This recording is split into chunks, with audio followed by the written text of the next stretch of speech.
তো গাইস আজকে আমরা আবারও ঘুরতে এসেছি খাজা ইউনুস আলী হসপিটালের পাশেই বেরিবাঁধ, যেটা ইনাদপুরে অবস্থিত।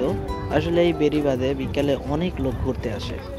দেখতেই তো পাচ্ছেন সামনে অনেক লোক এখানে এসে বসে আছে, সবাই আড্ডা দিচ্ছে অবসর সময়। এখন বর্ষার মৌসুম, দুই পাশ দিয়ে পানি, আর এই বেড়িবাঁধটা অনেক পুরনো। সামনে আমরা যাচ্ছি, দেখতে পাচ্ছেন সামনে আরো বড় ছিল, স্রোতে ভেঙে গেছে। মূলত এই বেড়িবাঁধটা দেওয়ার কারণ হলো এই খাজা ইউনুস আলী হসপিটাল রক্ষার কারণে। কারণ এই পাশ দিয়ে যমুনার অনেক স্রোত করে, যার কারণে মাটি ভেঙে যায়, ধস হয়ে যায়, আস্তে আস্তে ভাঙতে ভাঙতে হসপিটালের কাছে অব্দি চলে গেছে। যার কারণে এই বেড়িবাঁধটা দেওয়া হয়েছে, যেন এই স্রোতগুলো, নদীর পানির স্রোত এখন আর আগের মতো আর স্পিডে আসে না। এই নদীর স্রোত এসে এই বেড়িবাঁধের সাথে ধাক্কা খেয়ে ওই পারের যে স্রোতটা বয় তখন হালকা হয়ে যায়, যার কারণে আর মাটি ভাঙে না। এই অবস্থা আমরা যাচ্ছি, দেখে নিতে এখানে ভেঙে গেছিল, তারপরে আবার হয়তো নতুনভাবে দিয়েছে। যাই হোক, আমরা অনেক দূর থেকে এসেছি ঘুরতে, আমাদের এখানে আসতে প্রায় 2-3 ঘন্টা টাইম লেগেছে। চলুন সামনে যাই, দেখা যাক আর কত দূর আছে। সামনে থেকে কি রকম দেখা যায় আসলে নদীটা, এটা হচ্ছে যমুনা নদীর।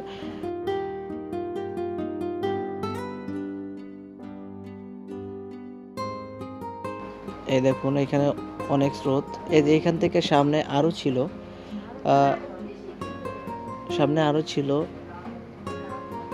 ভেঙে গেছে স্রোতে। দেখুন এখনো নদী দিয়ে পারাপার হচ্ছে মানুষ, অনেক স্রোতের মধ্যে দিয়ে নৌকা নিয়ে যাচ্ছে।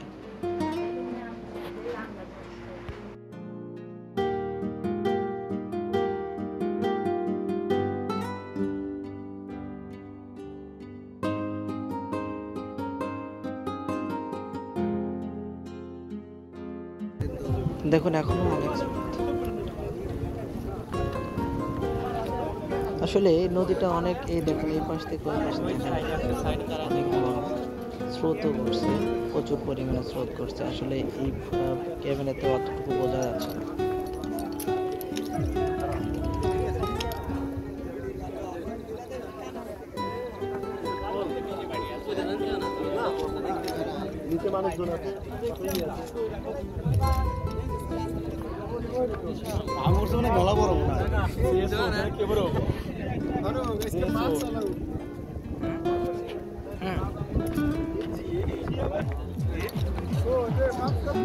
এই দেখতে পাচ্ছেন এখানে প্রচুর পরিমাণে খাবার পাওয়া যায়, সব ধরনের মাছ পাওয়া যায়, সব ধরনের খাবার পাওয়া যায়। এখানে আসলে অবশ্যই নিচে নেমে খাবারটা খাবেন,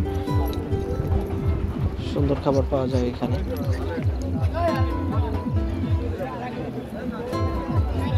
দেখতে পাচ্ছেন এখানে সবাই ঘুরতে আসে, নৌকা নিয়ে আসে।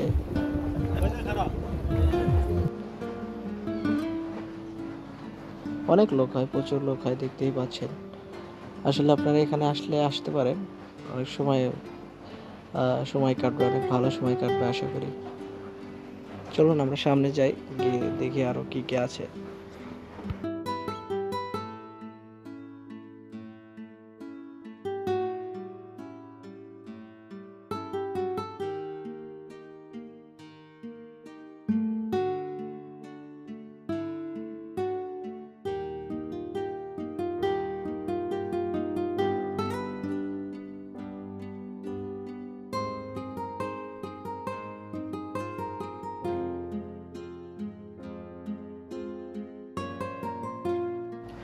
তো গাইস, আশা করি অবশ্যই ভিডিওটি ভালো লেগেছে আপনাদের। আর যদি ভালো লেগে থাকে অবশ্যই একটা লাইক কমেন্ট করে দিন, পারলে শেয়ার করে দিন। আর যারা এখনো সাবস্ক্রাইব করেন নাই অবশ্যই সাবস্ক্রাইব করে দিন।